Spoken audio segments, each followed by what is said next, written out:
saserdote lang.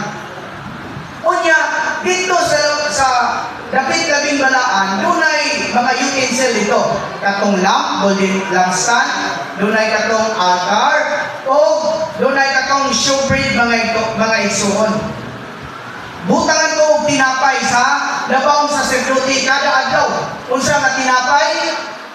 Bago, init, lunhaw nga tinapay. Pero kung ang itukang saserdote dito, bahaw, diya tayo ng saserdote mamatay. Unya kaya mga saserdote di man sila pwede muhikat o patay. O nang ang mga labang saserdote nagbakos na sila o nag-iayo nga bulawan ba, gibakos nila nga bulawan, murag pisi. Nahumok nila bulawan, napurma nila pisi, dahil mo na gibakos sa mga labang saserdote. Ug naay mamatay dito sa sulod, katuray gulitan, tuyuron tong patay lawas, gikan sa kanang dapit labing balaan ipagawas niya sa sawang. Usa mga igsoon, in principle sa atong pag-alagad sa Ginoo.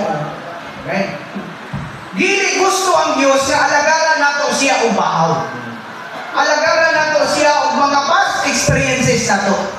Gusto ang Ginoo bag-o, lunaw nga mga kasinatian sa ngadto kaniya. Busa kung makamong kang Lord's table mga igsoon, gikinahanglan ta nga maanaa sa kabag-o. Amen.